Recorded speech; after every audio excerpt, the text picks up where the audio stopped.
News time DA நேயர்களுக்கு வணக்கம். இன்று நம்முடன் மூத்த பத்திரிகையாளர் திரு தாமோதரன் பிரகாஷ் அவர்கள் இணைஞ்சிருக்காரு. வணக்கம் சார். வணக்கம் அனிதா டேனியல் மேடம். வணக்கம் சார். நேற்றைக்கு தமிழகத்தில் டிஜிபி வெங்கட்ராமன் அவர்களுக்கு பதவி கொடுத்துருக்காங்க சார்.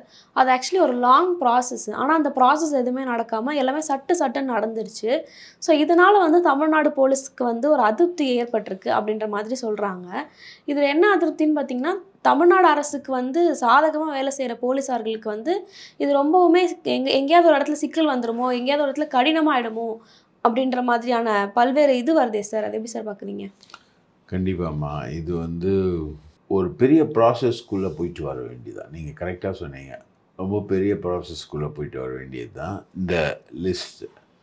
இப்போது இன்றைக்கி சுப்ரீம் கோர்ட்டில் ஹென்ரி டிஃபைன்றவர் இந்த மாதிரி ப்ராசஸ்க்குள்ளே போயிட்டு வரலன்னு கேஸ் போட்டிருக்கு.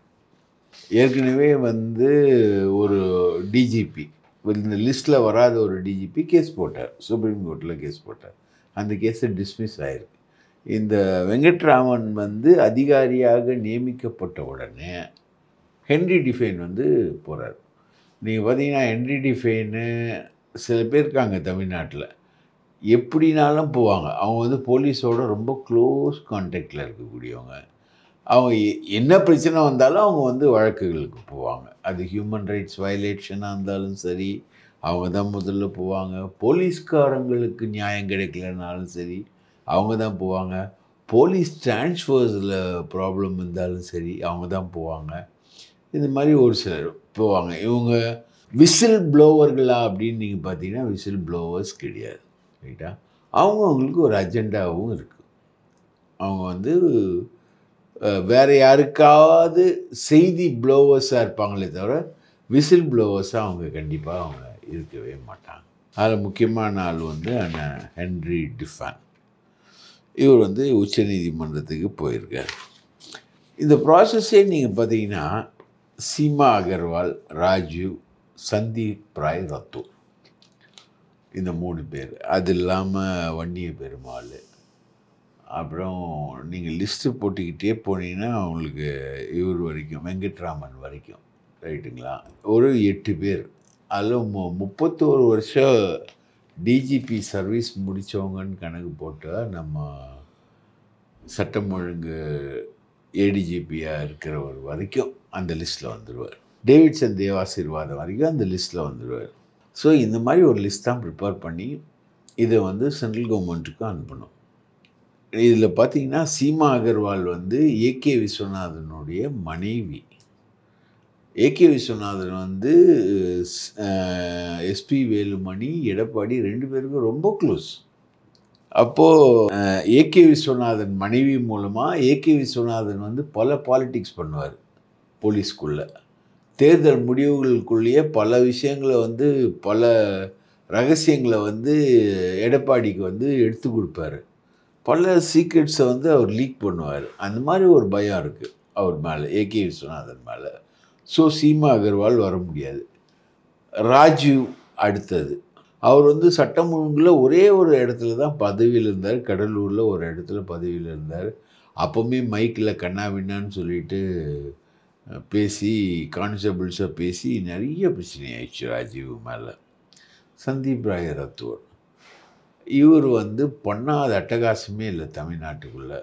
அதுவும் சென்னை நகரில் கமிஷனராக நம்ம தயாநிதி மாறன் தான் அவரை சென்னை நகர கமிஷனராக போஸ்டிங் கொண்டு வர்றார். அவர் பண்ணாத அட்டகாசமே கிடையாது. கிளப்ஸ்லேருந்து, மசாஜ் பார்லர்லேருந்து, மணமகிழ் மன்றத்துலேருந்து கஞ்சா அதிகமாக விற்கப்பட்ட பீரியட் அவரது தான். சென்னை நகரில் கஞ்சா அதிகமாக புழங்கிய பீரியட் சந்தீப் ராய் ரத்தோர் பழகும். ப்ராஸ்டியூஷனு, கஞ்சா, அப்புறம் லேண்ட் டீலிங்கில் ஒருத்தனை கடத்தி கமிஷனர் ஆஃபீஸ்லேயே வச்சு ஒரு 75 லட்சமோ 80 லட்சமோ வாங்கினாங்க. கடத்தப்பட்ட இடம் எது? Commissioner office, Chennai commissioner office. அந்தளவுக்கு அவர் வாராக்கின்ற ஒரு புரோக்கரோடு சேர்ந்து ஒன்றா தண்ணி அடிக்கிறார் அவர். இவ்வளவும் பண்ணுறாரு சந்தீப் ராய் ரத்தோர், ரைட்டுங்களா? அப்புறம் நீங்கள் பாக்கி எல்லாருமே நீங்கள் எடுத்துக்கிட்டீங்கன்னா, இப்போ மகேஷ்குமார் அகர்வால், ஒவ்வொருத்தர் மேலேயும் ஒரு அலிகேஷன்ஸ் இருக்குது. அப்புறம் வன்னிய பெருமாள். இது லிஸ்ட்டில் வந்து 3 பேர் வந்து கண்டிப்பாக வரணும். இந்த 3 பேருக்குள்ளே தான் யாரையாவது செலக்ட் பண்ணணும். இப்போ இந்த 8 பேர் லிஸ்ட்டு வந்து சென்ட்ரல் கவர்மெண்ட்டுக்கு அனுப்புனா கூட அது அதில் நம்ம டேவிட்சன் தேவாசீர்வாதம் உட்பட எல்லாரையும் அனுப்பிச்சா கூட சீமா, ராஜீவ், சந்தீப் ராயராத்து இந்த 3 பேரில் தான் ஒருத்தரை செலக்ட் பண்ணணும். இந்த 3 பேர் தாண்டி நீங்கள் வேறு யாரையாவது செலக்ட் பண்ணிங்கன்னா அதுவே வந்து இப்போது வெங்கட்ராமனை செலக்ட் பண்ண மாதிரி நியமனம் தான். அப்போது அதனால தான் அவங்க என்ன பண்ணுறாங்க, அது வெங்கட்ராமனை அந்த லிஸ்ட்லேருந்து அவர் வந்து கொஞ்சம் ஆனஸ்ட் ஆஃபீஸரு, ஸ்ட்ரெயிட் ஃபார்வர்டு அப்படின்னு சொல்லிட்டு அவரை வந்து செலக்ட் பண்ணுறாங்க. செலக்ட் பண்ணிவிட்டு இந்த ப்ராசஸ்க்குள்ளே வராங்க. இப்போ இதை எதிர்த்து தான் ஹென்ரி டிஃபைன் வந்து கேஸ் போட்டு அவர் மேலே போயிருக்கார். நான் வந்து சுப்ரீம் கோர்ட், நாளைக்கு சுப்ரீம் கோர்ட் வந்து அகென்ஸ்டாக கூட தீர்ப்பு கொடுக்கலாம். ஆனால் இந்த மாதிரி விஷயத்தில் உத்தரப்பிரதேசம் வந்து யோகி ஆதித்யநாத் வந்து அரசாங்கத்துக்கு வந்த பிறகு ஒரு கைட்லைன்ஸ் காமிச்சிருக்கு. யூபி கவர்மெண்ட் வந்து அவங்களே ஒரு ஜிஓ போட்டிருக்காங்க. அந்த ஜிஓ பிரகாரம் இந்த மாதிரி லிஸ்ட் எதையும் அனுப்ப தேவையில்லை, நம்ம மேலே வந்து லிஸ்ட் எதையும் அனுப்ப தேவையில்லை, அவங்களே வந்து முடிவு பண்ணலாம். அதை வந்து கடந்த 7-8 வருஷமாக அவங்க அதை ஃபாலோ பண்ணிக்கிட்டு இருக்காங்க. ஆதித்யநாத் பாலிசி அந்த மாதிரி ஒரு பாலிசியை வந்து அந்த மாதிரி ஒரு ஜிஓவை தமிழ்நாடும் யூபி பாணியிலே தமிழ்நாடும் கொண்டு வந்துட்டா இனிமேப்பட்ட லிஸ்ட்டை வந்து நம்ம டெல்லிக்கு அனுப்ப வேண்டிய தேவையே இல்லை அப்படின்ற ஒரு நிலவரம் வரும். அந்த லிஸ்ட்டுக்கான ப்ரிப்பரேஷனை வந்து இங்கே பண்ணுவாங்களா அப்படின்ற ஒரு கேள்வி. அந்த ஜிஓ யூபி அரசு போட்ட மாதிரி ஒரு ஜிஓ வந்து இவங்க போடுவாங்களா, அதுக்கு கொஞ்சம் போல்ட்னஸ் வேணும். அந்த போல்ட்னஸோடு இங்கே இருக்கக்கூடிய அதிகாரிகள் போடுவாங்களா, உள்துறை அதிகாரிகள் யாராக இருந்தாலும் சரி அதை போடுவாங்களா அப்படின்ற மாதிரி ஒரு கேள்வி எழுந்திருக்கு. ரைட்டா? இங்கே இப்போ வந்து ரொம்ப கஷ்டப்பட்டு இந்த வெங்கட்ராமனை வந்து கொண்டு வந்திருக்காங்க. அவரோட பதவியேற்பு விழாவை இந்த சீனியர் ஆஃபீஸர்ஸ் 7 பேர், 8ஆவதாக தான் இவர் இருக்கார், 8ஆவதாக இவரை போட்டிருக்காங்க. 7 பேரும் புறக்கணிச்சிட்டாங்க. அப்போ அவங்களுடைய புரோட்டோக்கால் என்ன, அவங்கவுங்க ஒவ்வொருத்தரும் ஒவ்வொரு துறையில் இருக்காங்க. இப்போ சென்னை நகர கமிஷனர் வந்து அருண் வந்து மீட் பண்ணி சென்னை நகர லாண்ட் ஆர்டர் சிச்சுவேஷன் எல்லாத்தையுமே டிஜிபியோட ஒர்க் அவுட் பண்ணி விவாதிச்சிருக்காரு. அது சென்னை நகர கமிஷனருடைய ஒர்க் அவுட்டு விவாதம்னு வச்சுக்கோங்களேன். அதை தாண்டி என்ன இருக்குது? ஒன்றுமே கிடையாது. இவங்க யாருமே ஒர்க் பண்ணலாம், புறக்கணிச்சிருக்காங்க. இப்போ இவருடைய டென்யூரில் இவர் என்ன பண்ணுவார்னு எதிர்பார்க்கப்படுதுன்னா, சட்டம் ஒழுங்கு, இன்டெலிஜென்ஸு இதெல்லாத்தையும் சுதந்திரமாக கொடுப்பாரு. முன்னாடி வந்து சங்கர் ஜிவால் வந்து அதில் அவரோட ரோல் இருக்கான்னு பார்ப்பார். இன்றைக்கி வந்து அவரோட ரோலே அவர் பெரிய அளவுக்கு எதிர்பார்க்கக்கூடிய ஆள் அவர். அப்படி இருந்தது. இப்போ இவர் வந்து எல்லாத்தையுமே கொஞ்சம் ஃப்ரீயாக விடக்கூடிய ஆள் இவங்க வந்து எடுப்பாங்க அப்படின்ற மாதிரி இருக்காங்க. இந்த ஃபங்க்ஷனே வந்து டிஜிபி அவரை வந்து வழி அனுப்புகிற ஃபங்க்ஷனே வந்து நெருடலோடு தான் நடந்திருக்கு. எல்லாரும் வடம் பிடிச்சி இழுப்பாங்க காரை, அது வேணான்ட்டார். அது மாதிரி நிறைய விஷயங்கள் அவருக்கு இல்லை. அவர் தீயணைப்பு துறையில் வந்து அதிகாரியாக தான் அவர் போகிறாரு. இது எல்லாமே இவர் பீரியடில் தான் ஆரம்பிக்குது. சங்கர் ஜிவால் பீரியடில் தான் வந்து எல்லாமே ஆரம்பிக்குது. இவர் தான் முதல்ல லிஸ்ட்டே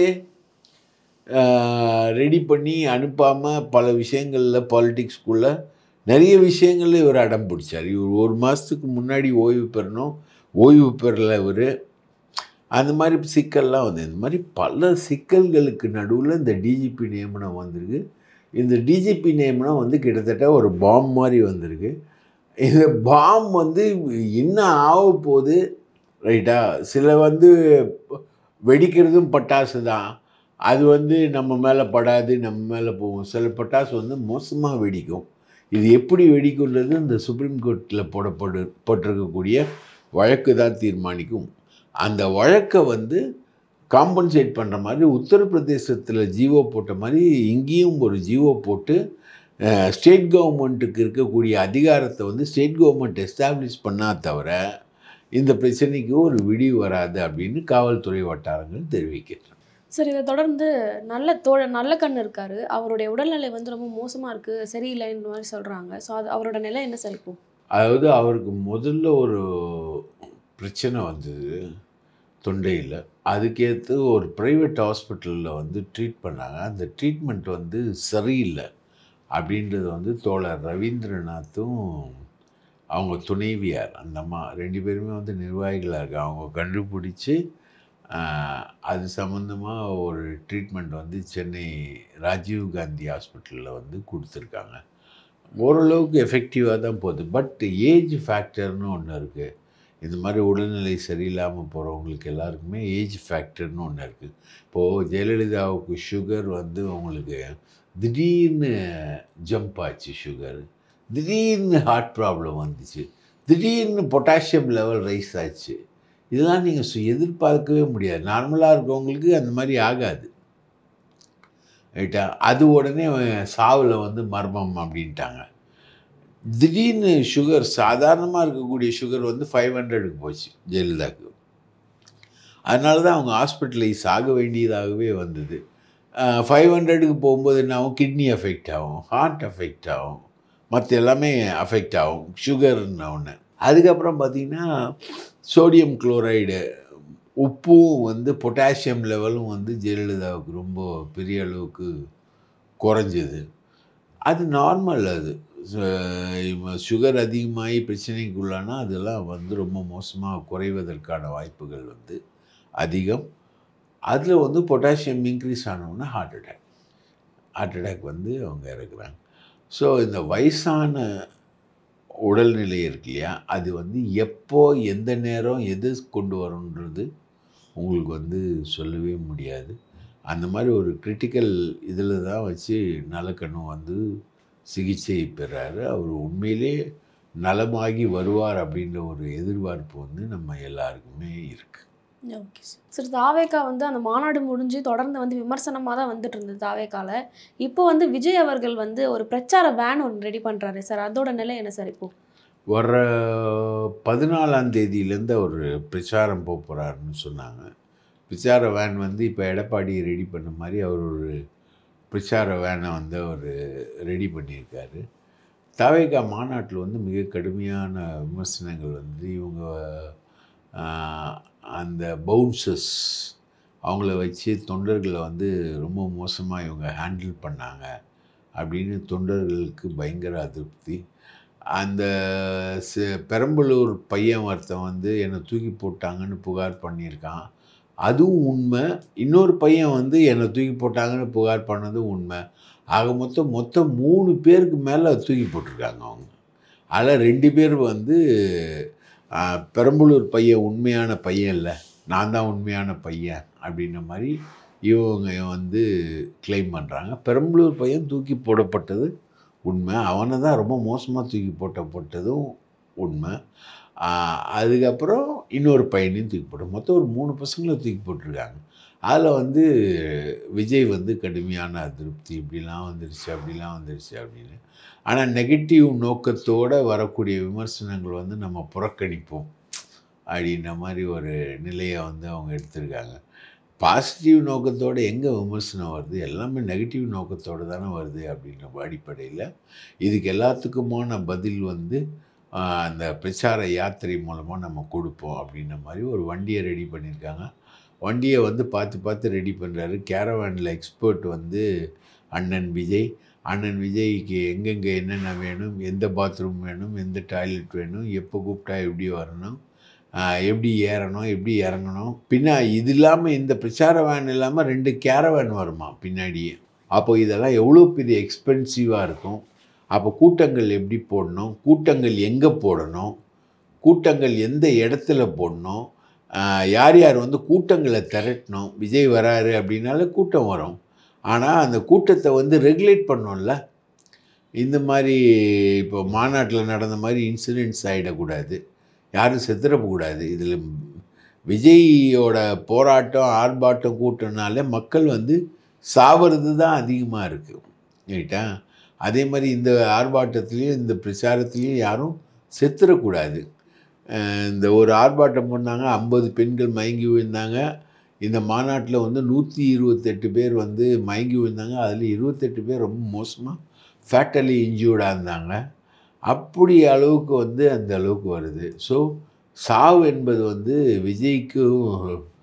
விஜயோட நிகழ்வுக்கும் சாவுக்கும் ரொம்ப பொருத்தம் அதிகமாக இருக்குது. ஜஸ்ட் மிஸ்ல எல்லாரும் பொழைச்சிக்கிட்டு இருக்காங்க. அதனால் இல்லாட்டி நம்ம ஏர் ஷோ மாதிரி 5 பேர் சாவு 10 பேர் சாவுன்னு வந்துடும். அது மாதிரி இல்லாத அளவுக்கு பார்த்துக்கணும். அப்போது ஒரு எங்கே போகிறாரு, அதுக்கு போலீஸ் பர்மிஷன் வாங்கணும். இவர் போகிற இடங்களுக்கு எல்லாத்துக்கும் போலீஸ் பர்மிஷன் வாங்கணும். போலீஸ் பர்மிஷன் கொடுக்குமான்றது ஒரு பெரிய கேள்விக்குறியாக தான் இருக்குது. அந்த மாதிரி ஒரு சிக்கல்கள்லாம் நிறைய இவருக்கு இருக்குது. ஸோ இந்த பிரச்சார பயணத்தை வந்து அவளோடு எதிர்நோக்குறாங்க.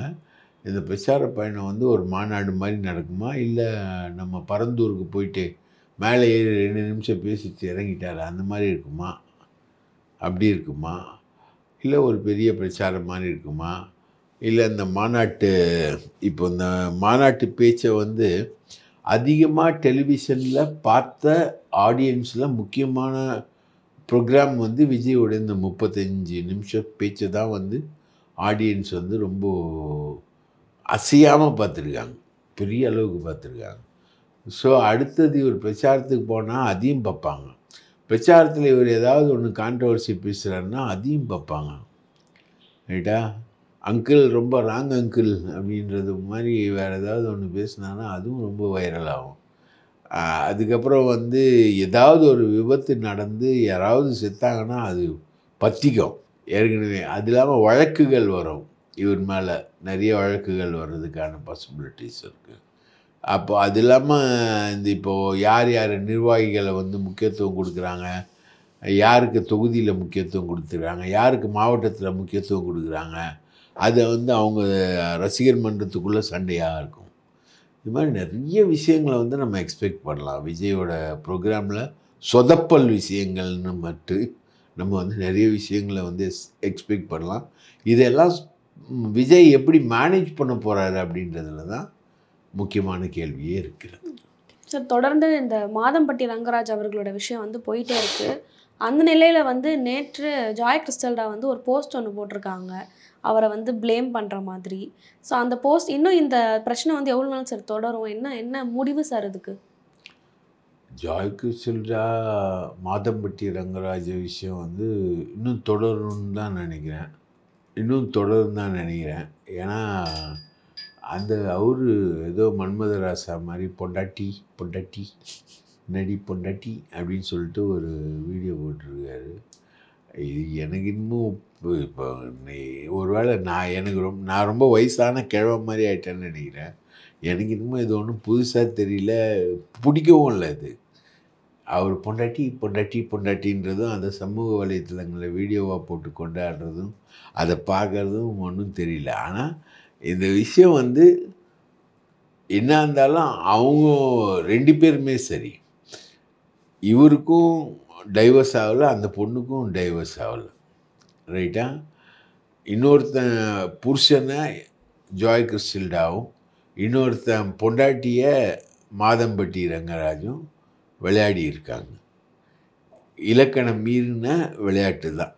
இலக்கணம் மாறுதோ இலக்கியம் ஆகுதோ அப்படின்ற மாதிரி தான் கமல் படத்தில் வர மாதிரி தான். அந்த மாதிரி இலக்கணம் மீறிய விளையாட்டு தான். இதுக்குன்னா பொண்டாட்டின்றதை வந்து இந்தம்மா ப்ரூஃப் பண்ணுறாங்களா, அவரை வந்து அவரோட பொண்டாட்டியை நான் இருந்தேன் அப்படின்னு இந்தம்மா ப்ரூஃப் பண்ணுறாங்களான்னு தெரியல. அது ஒரு வேளை அந்த பொண்ணோட போராட்டமானு தெரியல. ஆக மொத்தம் இது வந்து வரம்பு மீறல்களுடைய எல்லையாக தான் இது போய்கிட்டு இருக்கு. பார்க்குறதே கொஞ்சம் நெருடலாகவும் அசிங்கமாகவும் இருக்குது. பல்வேறு தகவல்களை பகிர்ந்துக்கிட்டீங்க, ரொம்ப நன்றி சார். வாய்ப்பளித்ததற்கு மிக்க நன்றி.